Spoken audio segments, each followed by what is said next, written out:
The storm came down from the north like an angry god, wild, howling, and cold enough to cut through bone. The wind battered Nora's cabin walls, causing the window panes to tremble, and the loose shingles on the roof to chatter like teeth. She was used to solitude. The prairie had offered nothing but silence since her husband died in the spring, and grief had made her comfortable with it. But this storm was different. It stirred something inside her, an unease that wasn't just from the thunder overhead. Wrapped in a threadbare shawl, she stood by the hearth, feeding another log into the fire and thinking of the child she'd lost just 2 months ago. Her arms still ached with the memory of holding him. Her body, cruel in its confusion, still produced milk. Every night she prayed for it to stop, because it was a cruel reminder of a life that never fully began. And then the knock came, not a gentle tap, not the polite knock of a neighbor or passing rider.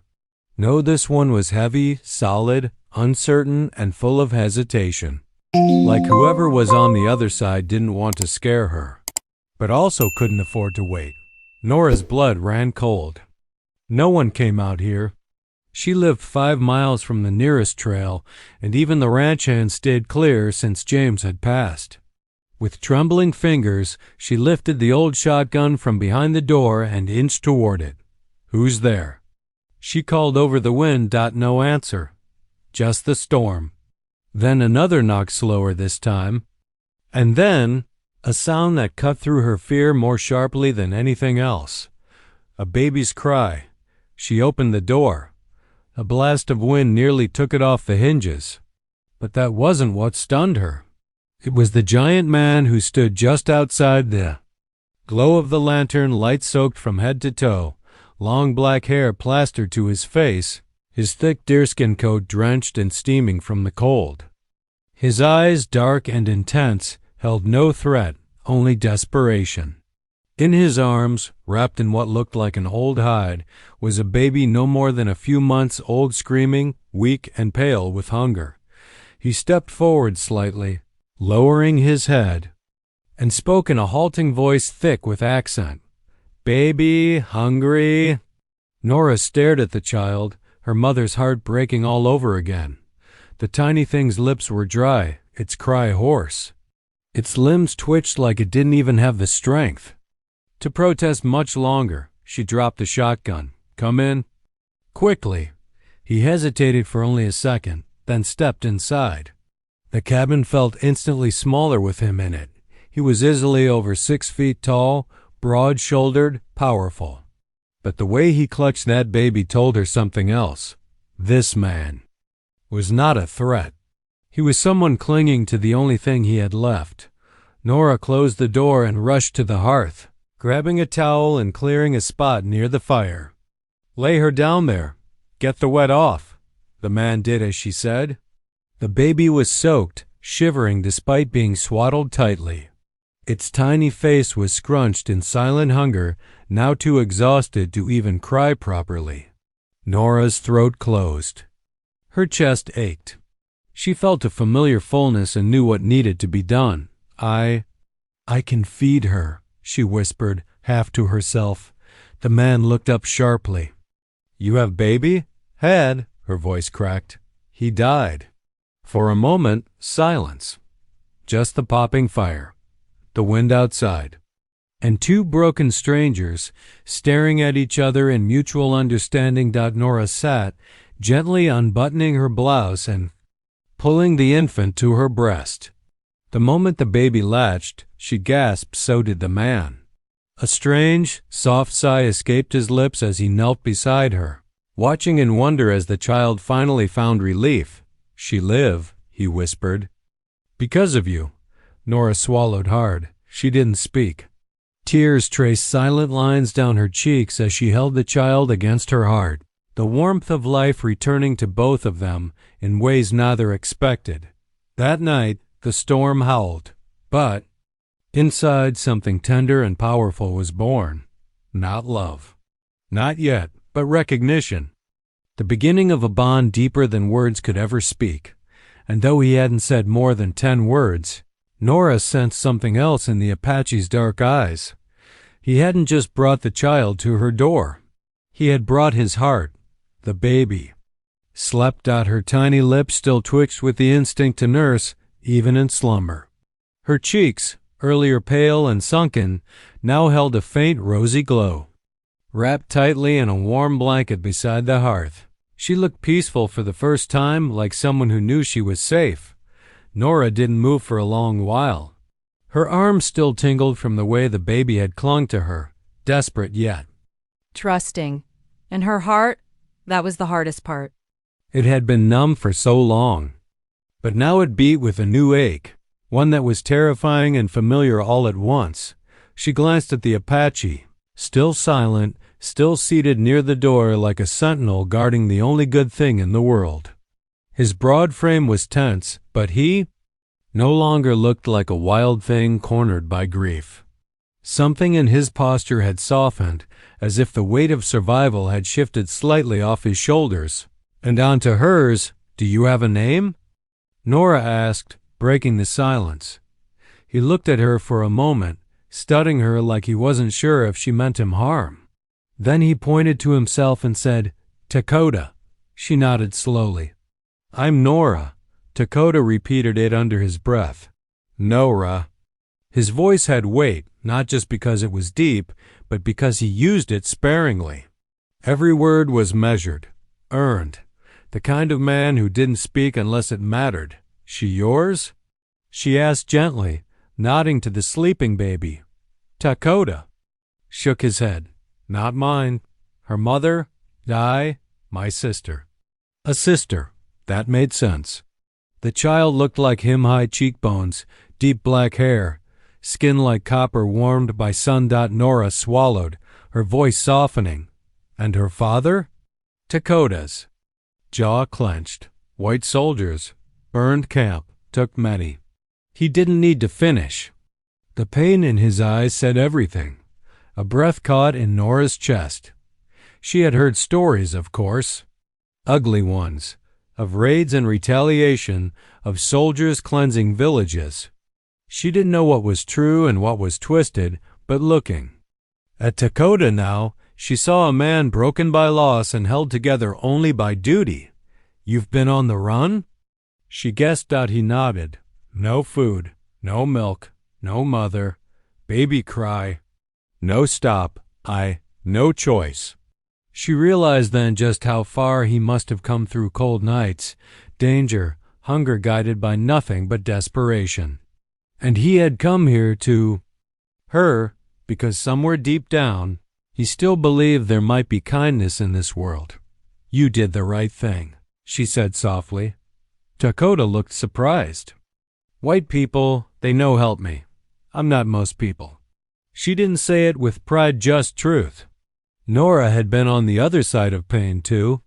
Her baby had died in her arms from fever, and no one had come to help her. The town priest hadn't visited. The women from church had whispered behind her back. Everyone had assumed she'd done something wrong, let the baby get cold. Failed to pray hard enough, angered God. She hadn't. Sometimes death just came, just like it had for Dakota's sister. The fire crackled between them. The only sound in the room. Nora looked over at the baby again and saw her chest rising and falling with deep, steady breaths. For a moment, she felt something dangerous creeping into her heart. "Hope. She needs to stay warm," Nora said, rising. "You should too. I'll find you dry clothes." She walked to the trunk in the corner, pulling out a wool shirt that had once belonged to her husband. She hesitated only briefly before handing it to Dakota. It would be big enough. He took it, without speaking, but looked at her with something close to reverence. It wasn't the shirt that humbled him. It was the offering. "The trust? You stay?" he asked, gesturing toward the hearth. "I don't have anyone else," she replied, then quickly corrected herself. "I mean, you can stay, if you want." Dakota nodded. "One night." But even as he said it, something in his voice sounded unsure. As if one night might already be too short. Nora smiled faintly, her fingers brushing the baby's forehead. Let's see how she does. She might not let you leave." He didn't answer, but the corners of his mouth twitched, just a hint of a smile. The first she'd seen. That night, Nora gave them blankets, soup, and silence. Not the empty kind, but the comforting kind. The kind that wraps around you like a warm quilt dot, and as she lay in bed listening to the wind outside, she realized that her house, once filled with nothing but memories and grief, was now holding something new. A child. Warrior. And the faint heartbeat of a family neither of them had expected. By morning, the storm had passed, leaving behind a sky so blue it looked painted. Snow still clung to the corners of the prairie, but the sun broke across the horizon with a kind of quiet forgiveness. Inside the cabin, the fire had burned low, but its warmth lingered, just like the strange peace that now lived in Nora's chest. She hadn't slept much. Every sound the baby made stirred her from her shallow dreams. Not out of fear, but instinct. Her body had fallen back into a rhythm she thought she'd lost forever. The rhythm of motherhood. The baby stirred in the small cradle Nora had pulled from storage. It still smelled faintly of cedar and sorrow, but now it held new life. New. Purpose.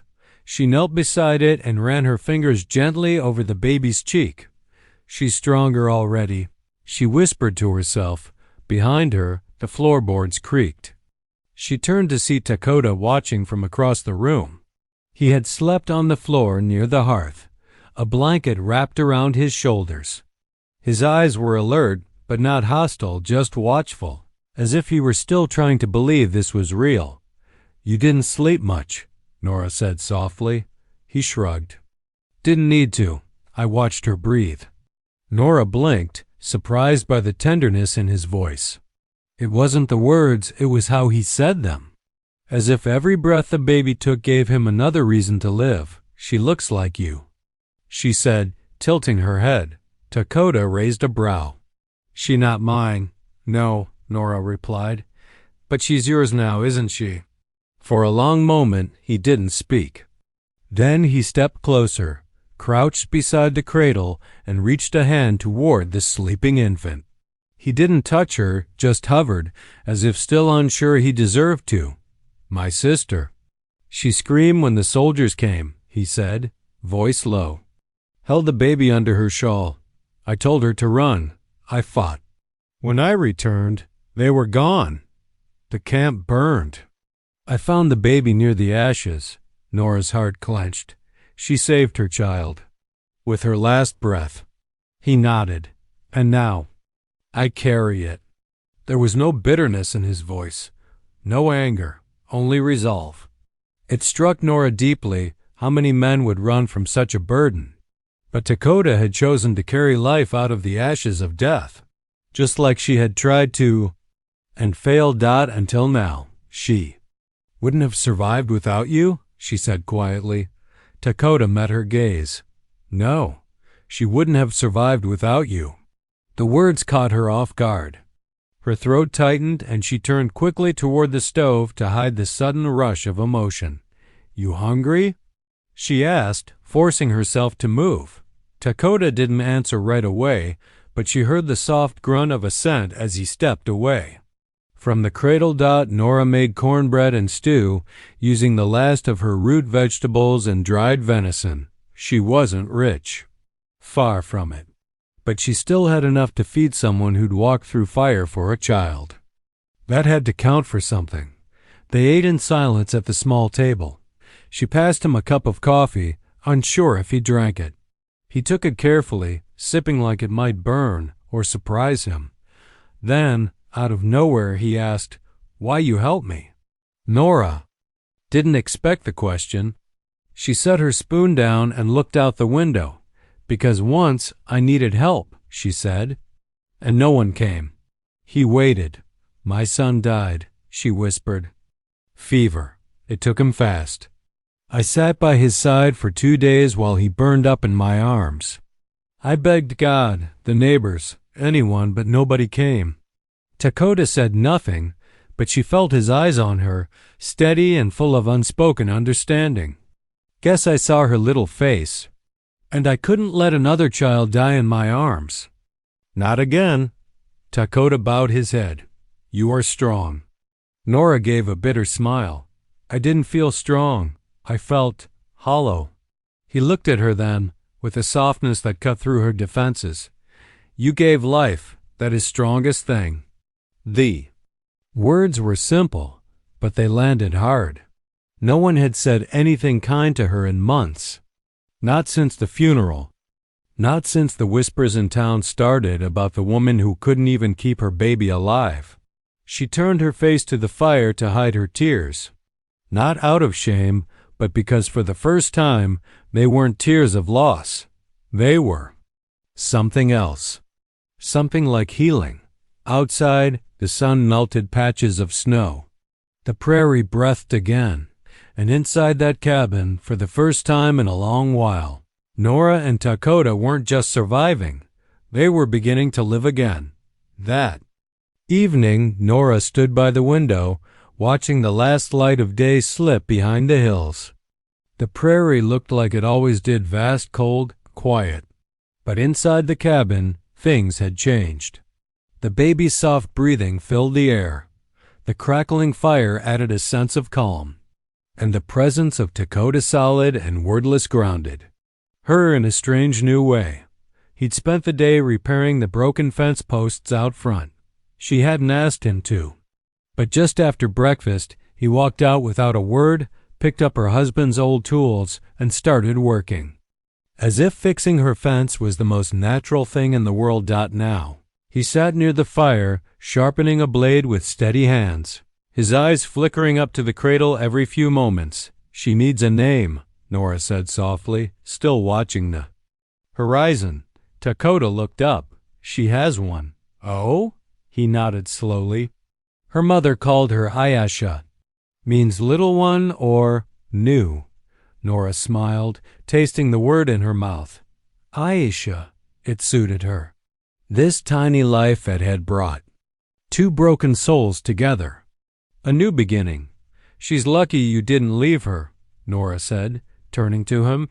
Most men wouldn't have bothered. Dakota didn't respond at first. He returned to his blade, the rhythmic scraping of stone on steel filling the silence. I made a promise, he finally said. To my sister. If she was taken, I would protect her daughter. Always. Even if it meant riding into white territory? Nora asked gently. He looked up, eyes steady. Even if it meant death. The simplicity of the statement stunned her. Not because of its drama, but because of its honesty. She'd known men who wore lawman badges and spoke of honor, but few had ever meant their words the way he did. Nora crossed the room and sat opposite him. For a while, neither spoke. The baby stirred in her cradle, then drifted back to sleep. What does your name mean? She asked suddenly. Dakota hesitated, then said, It means friend to everyone. My father gave it. She smiled. It fits. He raised an eyebrow, skeptical. You protected Ayesha, she said. You repaired my fence. And you've never once made me afraid. That's more kindness than I've seen from most civilized men. He gave a quiet grunt somewhere, between a laugh and a sigh. Most men are afraid of kindness. Nora tilted her head. Why? Because it means you have to feel. She leaned back in her chair, letting his words settle. Well, I'm tired of not feeling. I was starting to forget I had a heart. Dakota looked at her for a long time. His gaze was different now, less guarded, more curious.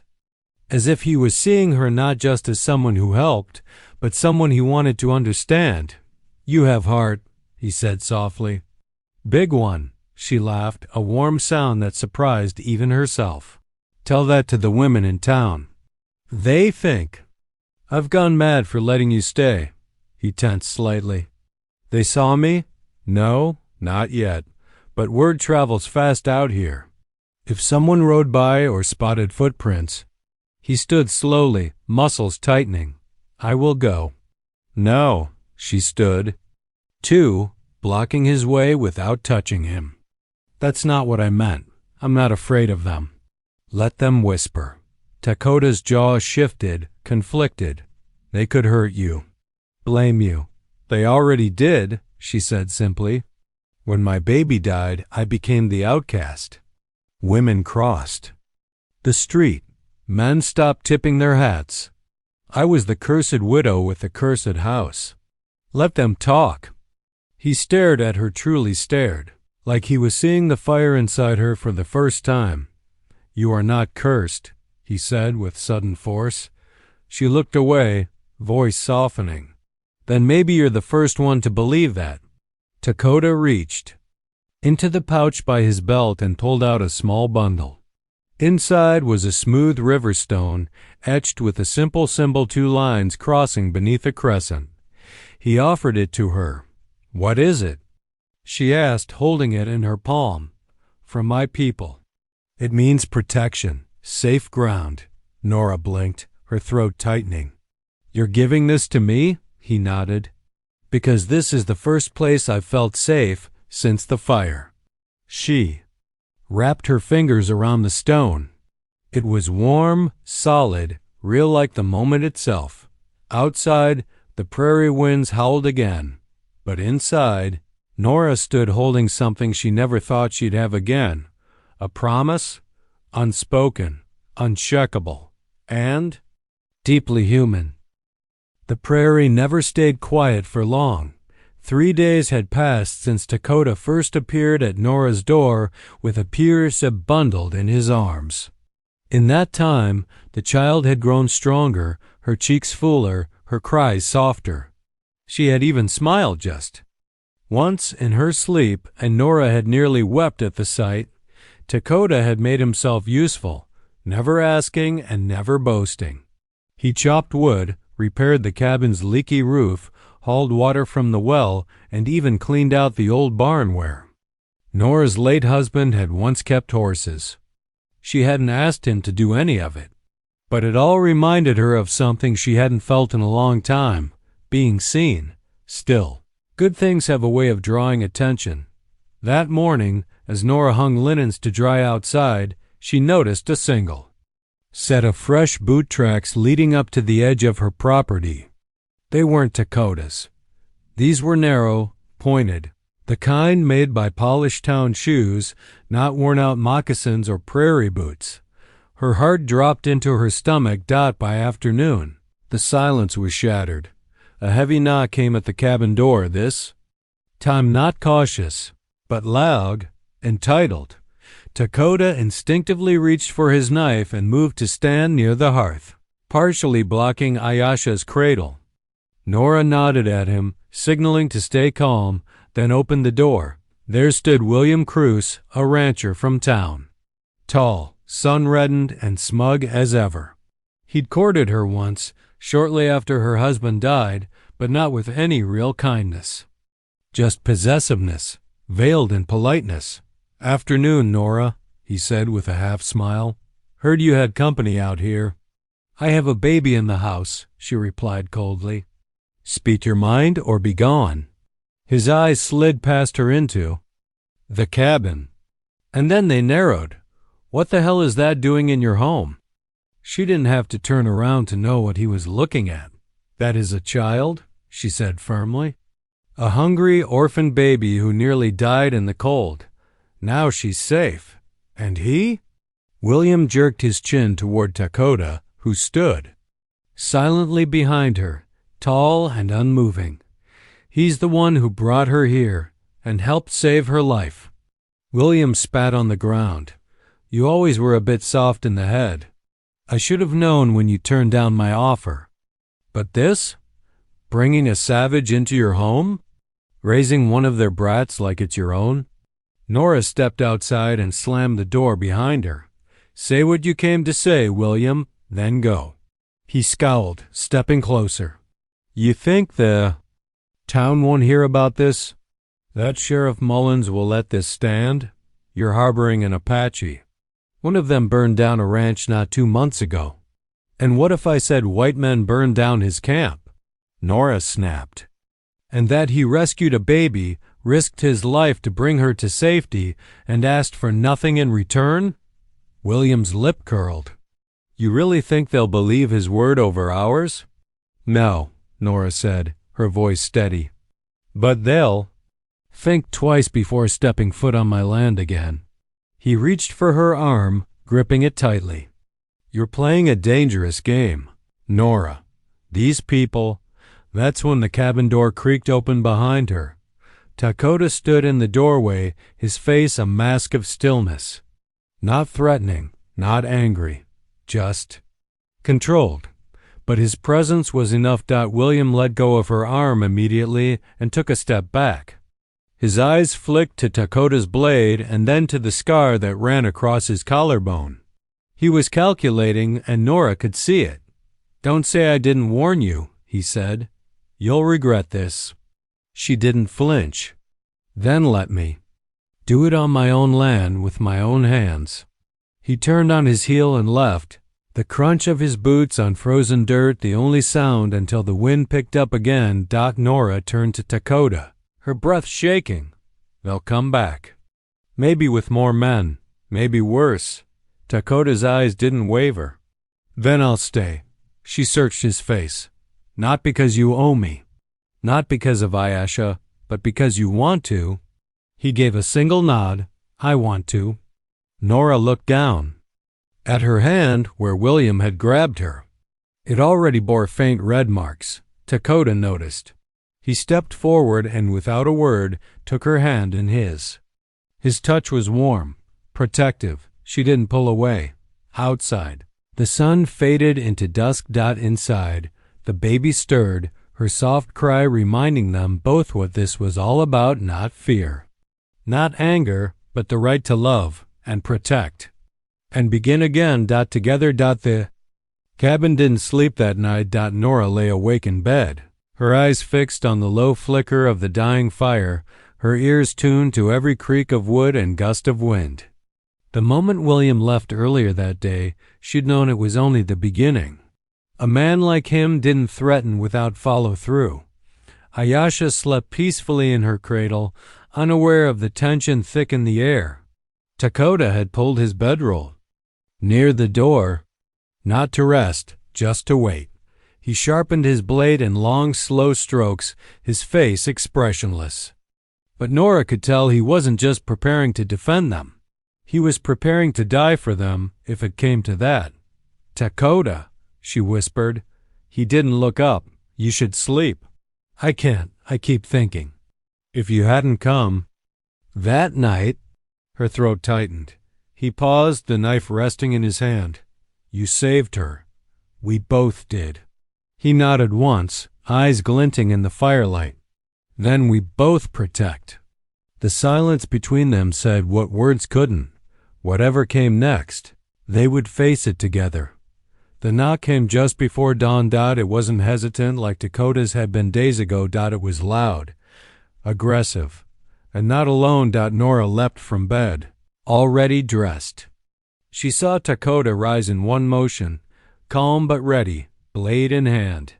He motioned for her to stay back. She peeked through the curtain. 3 men on horseback, rifles slung over shoulders. One held a torch. The same voice from yesterday rang out. Nora, you have until the count of 5 to send the redskin out or we come in after him. Ayesha stirred in the cradle, whimpering.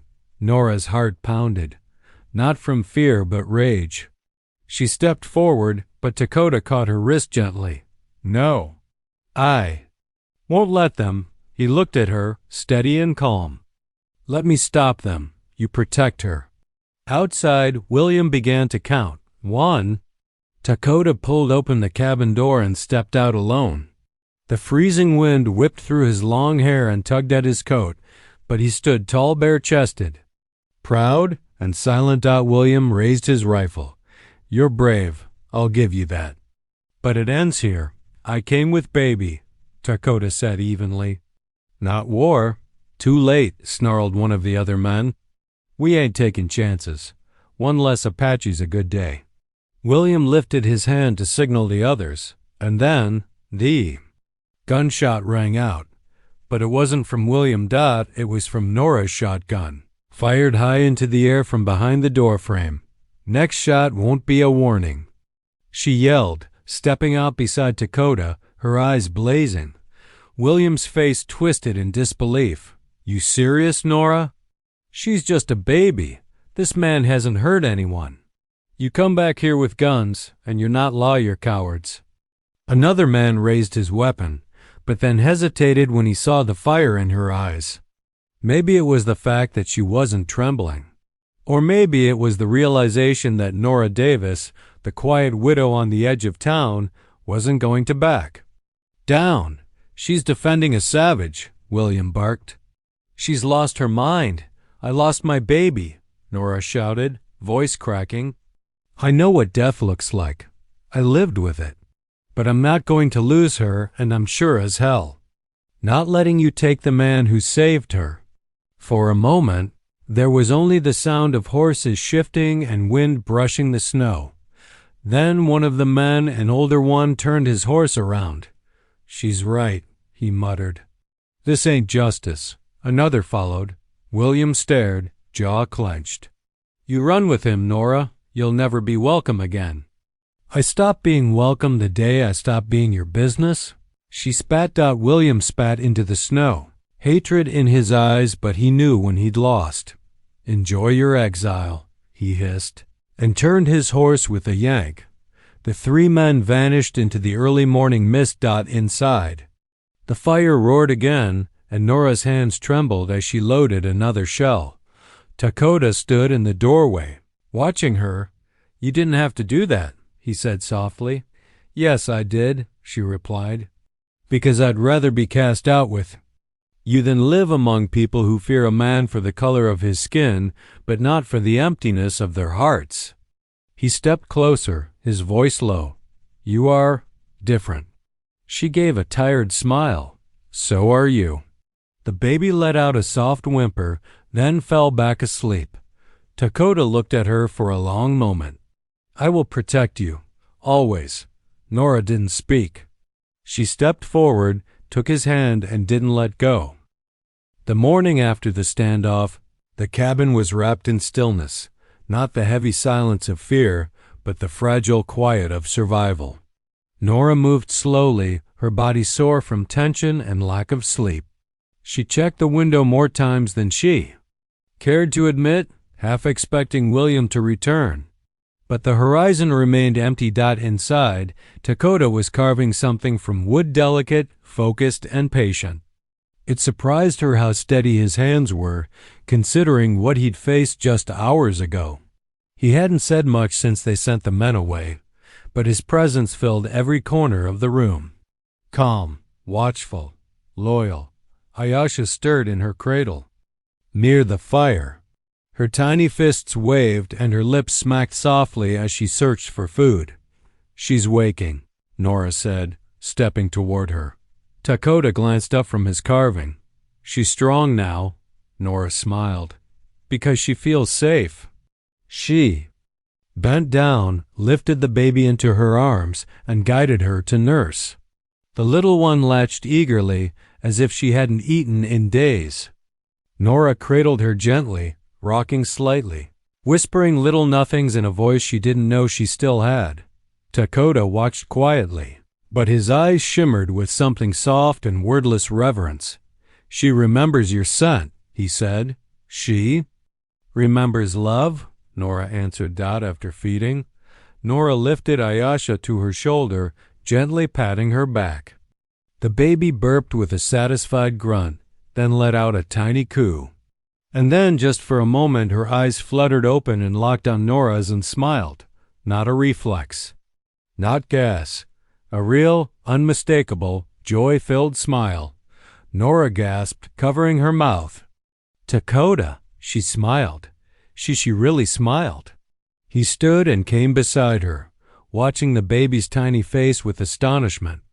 Ayesha smiled again, this time reaching a hand toward Nora's chin, fingers opening and closing like she was trying to hold the light. Dakota's breath caught. First time, he whispered. She's never done that before? Nora asked, tears rising. He shook his head slowly.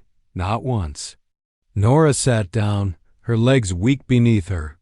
She held the baby close, laughing through the tears. She knows, somehow, she knows this is home. Dakota sat beside her, inches away, looking not at the baby, but at her. You gave her that, he said, not just milk. You gave her laughter. Nora turned to him. Their faces were close now, closer than ever. She could feel the heat from his skin. His breath, steady but hesitant. It's not just her, she said quietly. I haven't smiled in. I don't even know. How long?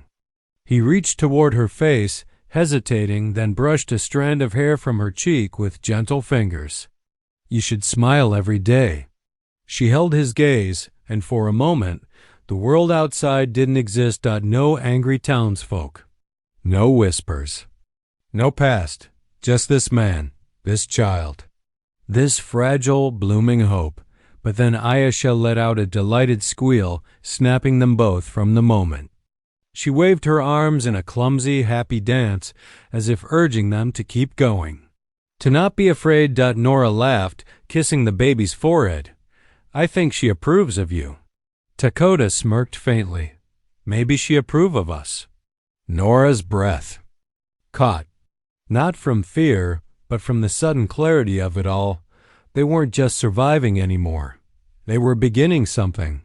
That night, the fire burned higher, casting golden light across the room. Nora cooked rabbit stew, and Dakota added herbs she didn't even know were edible. They ate side by side, their hands brushing now and then, never by accident. Ayesha gurgled nearby, wrapped in a thick quilt and chewing on her fist completely. Content. As Nora cleaned the bowls, Dakota returned to his carving. When she came back to the table, he handed it to her without a word. It was a tiny animal, a wolf cub, head tilted, tail curled around its body, perfectly smooth, perfectly still. For the baby? She asked. He shook his head.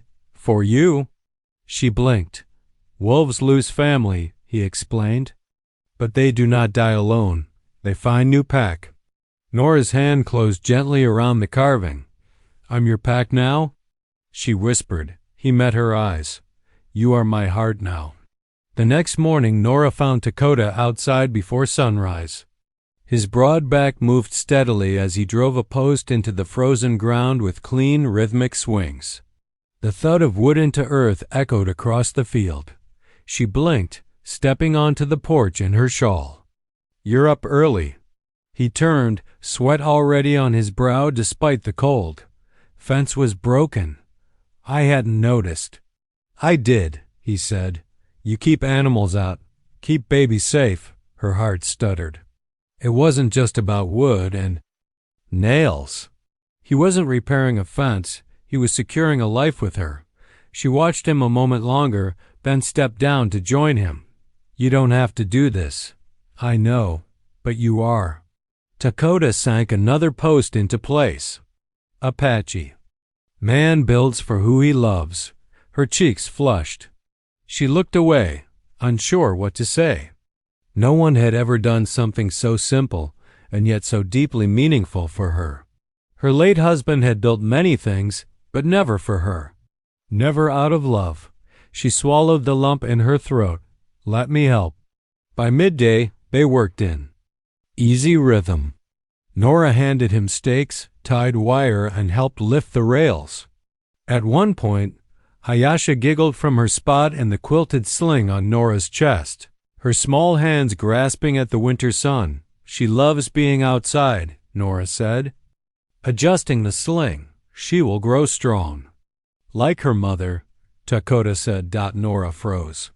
He meant her. He meant Nora. The word hung in the air. He didn't take it back. She's not mine by blood, she said softly, almost apologetic. Dakota turned to her, eyes serious. Blood is not the only truth. You held her when she was weak. You gave her warmth when I had none. You fed her with your own body. His voice was low, steady. You are her mother now. The air seemed to shift between them. I don't know if I'm strong enough, she whispered. He stepped closer, towering but gentle. Then we will be strong together. Later that day, as the final beam went into place, Nora stepped back to admire the finished fence. It's beautiful, she breathed. He shrugged, but his eyes were proud. It is safe now, Nora turned to him. Why did you really come that night, Dakota? Was it only the baby? He didn't answer right away. Then, with surprising vulnerability, he said, I had no place to go. My people were scattered. Soldiers. Burned what we had left. I was walking to die. Her breath caught, but I heard her cries, and I saw a cabin with smoke. You opened the door. He looked at her. You didn't shut it. She felt tears prick her eyes. I was alone too. Not anymore, he said. That evening, as they sat by the fire, Aisha asleep between them, Dakota unrolled a small leather pouch. Inside were 4 small beaded rings, bright with Apache patterns, sun, river, Vulf, and woman. He held one out. To Nora, from my sister, he said, before she died. Nora took it gently. It's beautiful. Each bead tells story, he explained. Sun is light after sorrow. River is journey. Vulf is strength. Woman is heart. She traced the pattern with her finger. What does it mean? That you gave it to me? Dakota looked at her long and hard. Then, finally, it means I choose you. Her eyes welled. I choose Aisha. I choose this place. I choose you, Nora, if you will have me. She couldn't speak. Not for a long while. She simply leaned forward, took his hand, and placed it over her heart. You already saved me, she whispered. You both did. Then, slowly, she leaned into him, resting her head against his shoulder. And in that quiet moment, no vows were spoken, but promises were made. Snow had begun to melt by the time spring crept softly into the valley. The fence Dakota built still stood strong, now circling a pen where Nora hoped to raise chickens again. Inside the cabin, Aisha had begun crawling chubby legs, determined. Fists and squeals of delight as she wobbled from rug to HEARTHSTONE. Life was finding its rhythm. Each day, a little warmer. Each night, a little safer. Until the stranger arrived. It was just past noon when Dakota stiffened by the window. Nora was rocking Aisha to sleep, humming gently, but his sudden tension made her go quiet. What is it? She whispered. He didn't speak, just pointed through the curtain's edge. A lone figure on horseback approached, wrapped in a worn army coat, rifle slung across his back. But what drew Dakota's attention wasn't the weapon. It was the braided cord around the man's wrist. Red and white leather. Apache. Tako day. Stepped out the door before the man could reach the porch. Nora stood just behind him, her arm still around Aisha. The rider dismounted slowly, his boots crunching against thawed ground. His face was weathered, sunburned, but his eyes were sharp and young. Dakota? The man said, voice rasping. Dakota. Narrowed his eyes. I know you? The man nodded. Tuhawi. From Red Mesa. Dakota's shoulders dropped a fraction, though he remained guarded. You lived? Barely, Tuhawi said. After the soldiers came, I thought you were dead. They thought the same of you. Nora stepped forward slightly. Is he? Family? Dakota looked back and gave a tight nod. Tribe, long ago. Tuhawi's gaze moved to her, then to the baby in her arms. His brow furrowed. That child yours? She is now, Nora said firmly, her voice cool. Dakota added, she was orphaned. Nora saved her. Tuhawi didn't smile. He walked to the edge of the porch and said quietly, some of the tribe is still alive, north of the Cimarron. Hiding in the cliffs, a few women, 2 elders, and your brother. Dakota blinked. My brother is dead, he said. No, Tuhawi. Sighed. He escaped. He remembers you. Keeps waiting. Thought you were gone for good." Nora watched Dakota carefully, saw the pain rush across his face, the sharp mix of disbelief, hope, and guilt. Ayesha whimpered in her arms, sensing the change in the air. "I buried his moccasins myself." Dakota whispered to HAW. I shook his head. "They fooled us all." There was a long silence. Then Dakota asked, "Why come now?" "Because it's safe again," Tuhawi said. "For a little while, we move often." "But he still speaks your name. Said if I ever saw you again, to bring you back." That night, the cabin was quiet, but the weight of choice sat heavy in the air. Dakota sat by the fire, sharpening his blade, though he hadn't used it in weeks. "You should go," Nora said. "Gently. He's your blood." "I have family here," he replied. She knelt beside him, Ayesha asleep in her arms. "And we'll still be here. But you need to see your brother with your own eyes. Otherwise it'll haunt you." He met her gaze. "And if I don't return?" Nora's breath caught. But she steadied herself. "Then I'll raise Ayesha in the light you gave us.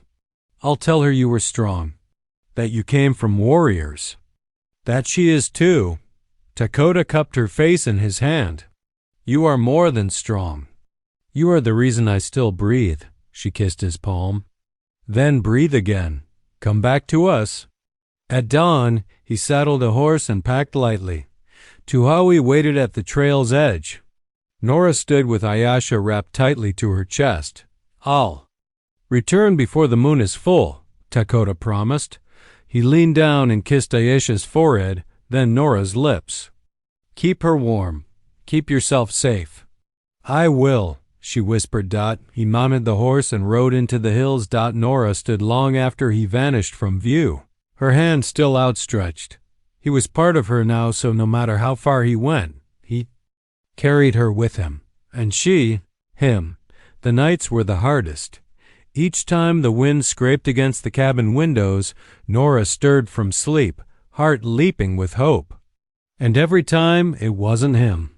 Ayesha had begun to say sounds that nearly resembled words, and Nora caught herself whispering Dakota's name to the baby, as if speaking it might summon him back. 10 days passed. Then 13.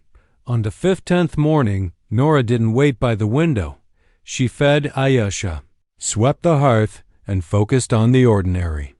But her heart ached like something half-ripped, still raw and uncertain. She feared she'd been foolish believing a man like Dakota, broken by war and loss, could stay in one place, that he could love her long enough to come back. The day was quiet until Ayesha suddenly sat up from her woven blanket on the floor and pointed toward the door. "Baba," she murmured. Nora froze. The knock came seconds later. When she opened the door, the sunlight blinded her for a moment. Then she saw him, dust-covered, weary-eyed, but whole. Dakota stood before her. Behind him, on another horse, rode a boy of no more than 12. And behind the boy 2 older women, bundled in wool, their backs straight and proud despite the hard miles. Nora's hand flew to her mouth. Dakota stepped forward, voice rough. "This is my brother, Keem." The boy dismounted, nervous, eyes wide as he looked between Nora and the squirming toddler in her arms. "He's been alone too long," Dakota said. Nora looked from Dakota to the boy, then to the women. And them? Survivors. Tribe elders. They remembered me, and they remembered what it means to begin again. She stepped aside without needing to be asked. "Come in," she said softly. "All of you." The cabin filled with warmth, stew on the fire, new voices, old stories. The elders sang a soft chant to Ayesha as she toddled between their legs. Keem sat at the table quietly at first, until Ayesha crawled into his lap and handed him a wooden spoon like it was treasure. He smiled for the first time in what might have been years. Dakota watched it all in silence. Later that night, after the others had fallen asleep, he and Nora stepped outside beneath the starlit sky. The world was quiet, no soldiers, no fear. only the soft sound of wind through the pine. You came back, she said, barely above a whisper. I never left, he replied, placing his hand on her chest, where her beat steady and strong. Not really. She looked up at him, tears glistening. Did you find what you were looking for? He nodded. I found what was left of my people, but more than that. He turned to face her completely. I found what I want my future to be. Nora stepped forward, closing the space between them. This is your home. We are your people now, too. He pulled her into him, holding her not as a protector or savior, but as a man deeply in love. No more running? She asked. Against his chest. No more running, he promised Dot. In the months that followed, the land slowly turned green again. Dakota built a second cabin beside the first for the elders. Keem learned to ride, to fish, and even to laugh again. And one morning, Aisha took her first steps, not to Nora, not to Dakota, but to Keem, who lifted her high into the air as she. Squeled. Nora and Dakota watched from the porch. Aisha has a brother now, she said, smiling. And you, Dakota said, slipping his arm around her, have a family. She turned to him, eyes soft. And what do you have? He didn't answer with words. He kissed her, slow and full of everything they'd endured and everything they were building. When he pulled back, he whispered, I have everything. They weren't bound by paper. They never held a wedding, but their family was stitched together with something deeper than vows, with choice. Every day, Dakota chose her, and every day she chose him back, and in the wild, wide silence of the West, that was enough. That was everything.